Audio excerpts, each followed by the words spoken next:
pretty one, Ulysses.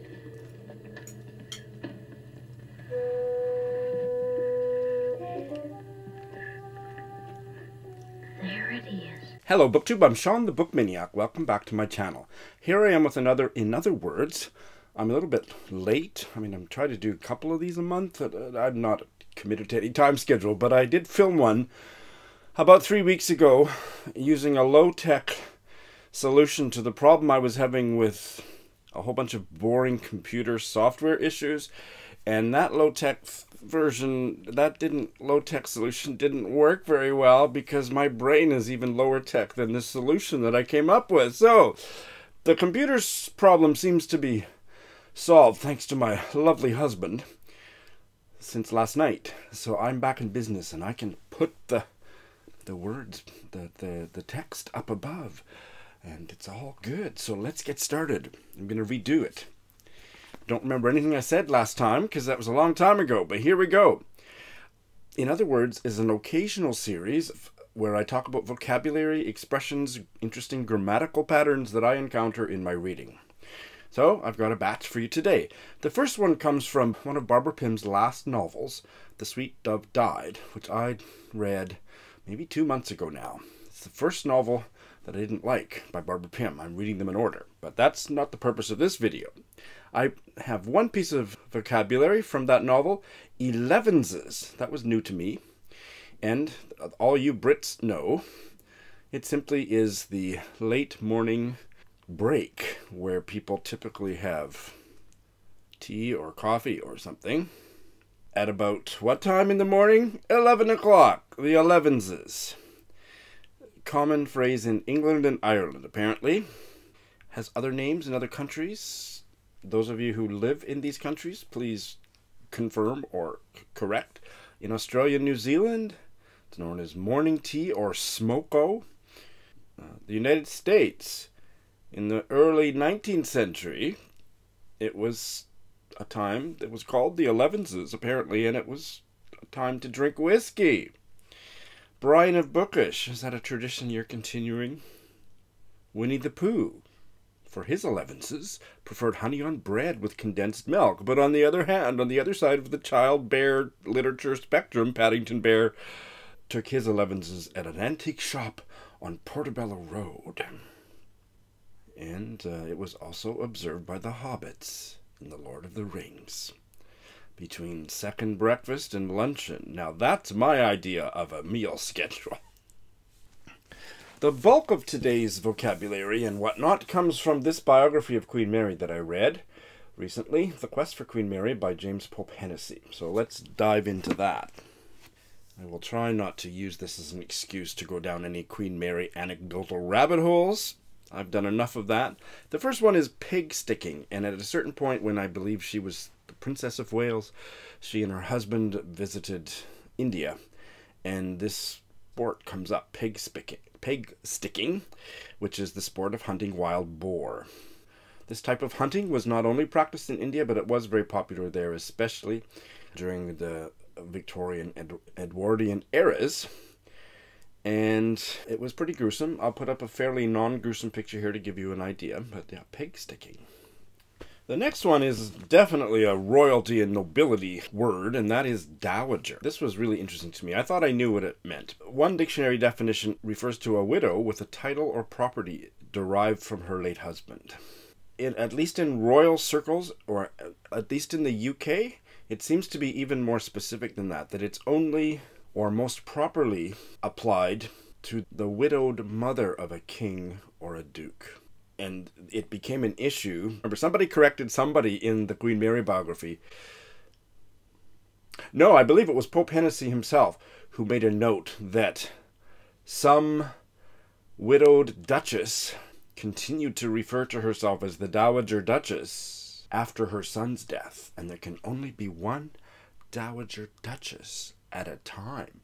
So her title vanished. I don't know what they would give her, the former Dowager Duchess, because her daughter-in-law became the Dowager Duchess. So, oh my. More casually, it's used to refer to any dignified elderly woman. So, I will not accept your homage if you refer to me as the dowager of bailing, I haven't quite gotten to that stage of life. I've maybe gotten to that stage of bailing. In the British royal family, it was first used as a title for, well, I guess she was the Queen of France, wasn't she? Mary Tudor. Mary Tudor was the widow of Louis XII, so she was, after his death, she became Princess Dowager. But here is the thing. The etymology of dowager opened up a whole new rabbit hole for me, which is it comes from the French word, which I won't try to pronounce, which means widow with a dower. So that's D-O-W-E-R. And that comes from the Latin word dotare, and that means endow. So the word family includes words that we use today like endowed, endowment, and dowry. But I didn't know that dower and dowry are almost diametrically opposed. So let's put those two words up here. So what is the difference between dowry and dower? Here are the two words, dowry and dower. Dowry is wealth, property, gifts transferred from the bride's family to the groom and or his family. That's the W-R-Y. Okay? That's money going from the bride's family to the groom and or his family. Dower is it's the opposite direction. It is property, money, gifts settled on, given to the bride herself by the groom at the time of marriage. And that remains under her ownership and control. Now, I didn't know that. I thought they were all the same thing, and I assumed it was the dowry meaning, not the dower meaning. So, a dowager comes from the French word, I might as well put it up, I might as well try to pronounce it, dowager, which means widow with a dower. I don't know enough yet to know whether, in fact, dowager duchesses were given money by their groom and his family at the time of marriage, but it comes from that. Woo!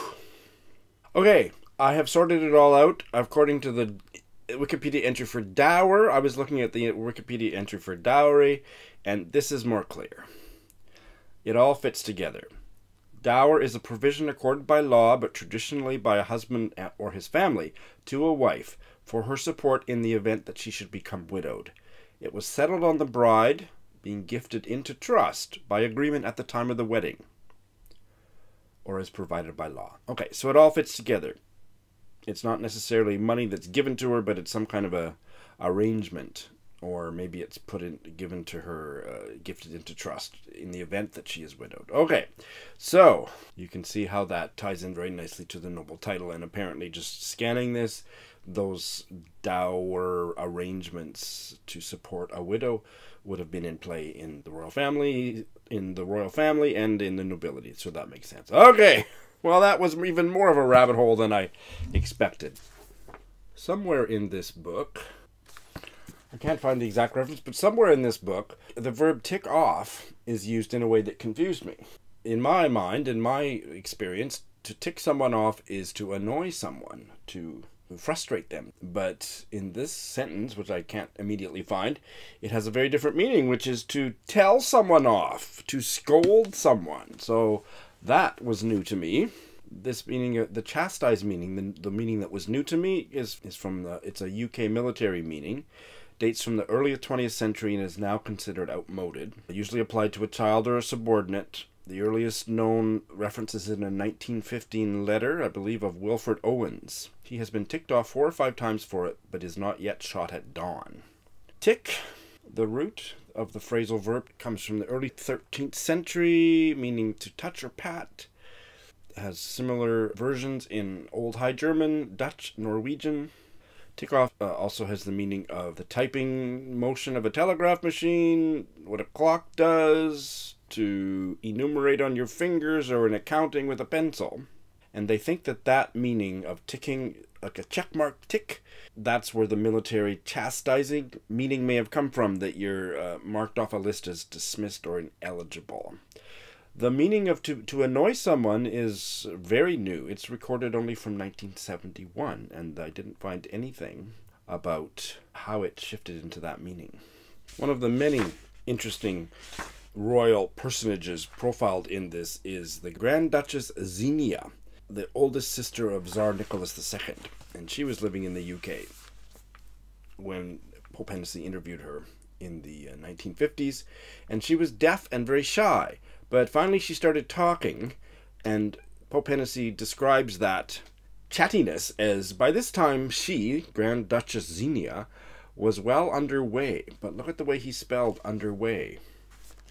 W-E-I-G-H?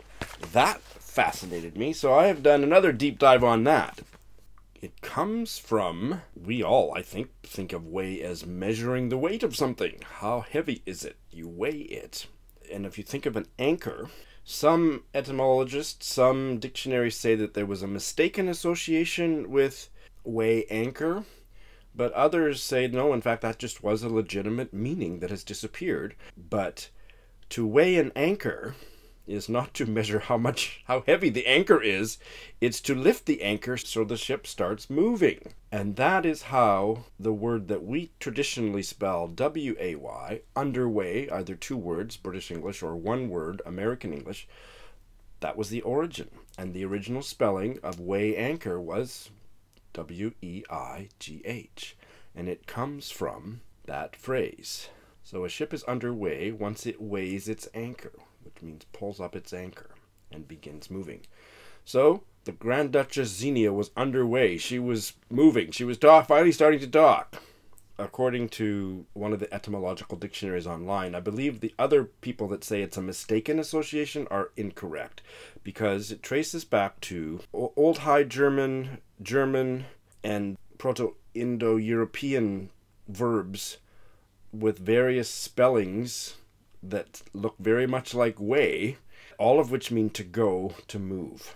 So I don't think it's mistaken at all. The next one is ghillie, that has a whole bunch of spellings, and it's a Gaelic term, and this came up in the biography because, I think during a visit to Balmoral, the Scottish royal residence, and a ghillie is a man or boy who acts as an attendant on a fishing, fly fishing, hunting, or deer stalking expedition, especially in the Highlands. Originally, it meant any kind of servant who looked after an employer or gifts. Dates to the late 16th century in Scottish Gaelic, also a cognate within Irish, and most originally denoted a Highland chief's attendant. I also came across it as a bona fide profession in this novel, which I more recently read, Helen Humphrey's latest novel, Machine Without Horses. There was a ghillie or two. I think the protagonist's father had been a ghillie. The next one is tumbril, and this one I have to share a short anecdote about Queen Mary to tell this one. It has a couple spellings. The spelling with the I instead of the E is the one used in the book, and I think it's perhaps the most common. I'm not sure. It's a two-wheeled cart or wagon, typically designed to be hauled by a single horse or ox. It originally was just a generic wagon used for farming, but for historically minded people, it's most famous as being the name of the cart that took the prisoners to the guillotine during the French Revolution. Here's a picture. So, I just have to tell you why this came up in the book. During World War II, Queen Mary was sent off out of London for her safety, and she stayed with a niece and nephew in Badminton. That's a place. And they were some of the more delightful members of the extended royal family, the Duke and Duchess of Beaufort. And so Queen Mary lived with them and took over their entire house for years during the war. And they loved her, but she was a domineering, bossy dowager queen. And she just took it upon herself that their estate was now her realm, and she made all the decisions. She did landscaping without asking them, and sometimes just completely ignoring their demands. Not, don't tear the vine off this wall, Your Majesty, and she would tear the vine off the wall because she didn't like the way it looked. And so she got all mixed up in the farming, and she went down to inspect the farming, and she was in a farm cart pulled by two horses. Her niece, I can't remember if it was niece-in-law, it doesn't matter, but the woman said, "You look as if you were in a tumbril, Aunt May." And so she, taking on the historical meaning of taking the elite royals and nobility to be executed in the French Revolution, said, "Well, it may come to that yet, one never knows." I thought, oh, Queen Mary, I love you. So that's all from the Queen Mary biography. Unfortunately, flipping through it to prepare for both versions of this video, I just want to pick up the book and read it from cover to cover again. I recently read Madeleine Tien's collection of short stories, Simple Recipes, and I have one piece of vocabulary from here. Glass fishing boats. In the story Dispatch, there's just some reference to glass fishing boats. The protagonist's beloved is writing a book about glass and glass fishing floats. Did I say boats? I meant to say glass fishing floats. Well, I didn't know what those were.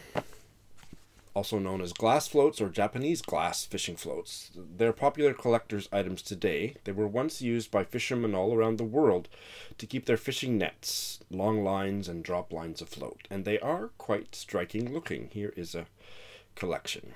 Here are some pictures. They're not used anymore, but they are popular collector's items for beachcombers and decorators, and now being made in replica. For my recent version of the Try Chapter Tag, I read a chapter or two out of Rose Tremaine's maybe most widely known novel, Music and Silence, set in the 17th century in Denmark, and she talks about the Danish king's wife, Queen Sophie. King Frederick's consort, Queen Sophie, loved knitting. So Peg, this one's for you. But King Frederick had been influenced by men of his court or whatever to ban knitting from Denmark because it was thought that it caused a trance in the minds of the women who knit. An idle trance of mind in which their proper thoughts would fly away and be replaced by fancy. So that's wool gathering, right? King Frederick banned it in his realm, but Queen Sophie loved knitting and she continued to do it secretly, and that comes into play in the first chapter. So I was fascinated by that wool gathering. I vaguely knew the term, and is that where that comes from? Wool gathering? Well, if you look for the etymology of wool gathering, it doesn't have anything to do, or there's no references, at least online, to it coming from this particular monarch from Denmark. So I think Rose Tremaine did something quite fabulous, which was she took an interesting word and she ascribed a fictional etymology to it that fit right in with the life of her characters, and I think that's fabulous, but I don't think it's actually true. But wool gathering is an interesting word. Not so common anymore, but was very common expression, which means to indulge in aimless thought. Daydream. According to the Oxford University Press blog, there's an uneasy consensus about where it comes from. Been discussed since 1780s, late 18th century, but it was in print as early as the middle of the 16th century. Brewer's Dictionary of Fame and Fable, and I happened upon a picture of E. Cobham Brewer, and we all need to check out him. I used to have a copy of, I probably still do, in a box in Canada, the Brewer's Dictionary of Phrase and Fable, and he talked about this expression, which meant to be absent-minded, bewildered, and he said it came from children leaving home and gathering wool from hedges. They were absent, and it was for a trivial purpose, so wool gathering. Apparently that no one's quite sure that Brewer was right. It shows up in a Wordsworth sonnet. So here's the quote from Rose Tremaine that ties it all together. From Tremaine's novel. This activity had been prescribed throughout the land as tending to induce in women an idle trance of mind, in which their proper thoughts would fly away and be replaced by fancy. Men called the state wool gathering. So this is where Tremaine is taking, because wool gathering actually doesn't mean knitting. No, it was the children that would go out and they'd pick the tufts of wool off the hedges that when the sheep would brush up against it, and so they would collect the wool that came off the sheep when they were out rummaging in the hedges. But in the Tremaine novel, she's ascribing the figurative use, wool gathering, as what happens to women's minds when they knit. And that connection doesn't have any basis in etymological research that I could find. I still think it's an interesting twist that she's given on it, but it ultimately kind of two separate things. That was interesting. Okay. Oof. And then the last one for today comes from an African-American novel from about 1950 that I read for Black History Month last month. And that is Anne Petry's The Street. And she uses the word market as a verb. And I'd never seen it used as a verb other than in the business sense. Marketing. Sales and marketing. But this was used to describe the protagonist going to the shops, going to pick up groceries after work. And I had never seen it used that way, to market. But it does mean to buy or sell in a market. Personally, not just in a business sense, or to buy food and provisions for the home. That was new to me. Maybe not to you. All right, that is what I got for In Other Words this time. Stay tuned for another one coming your way soon. Thanks for watching.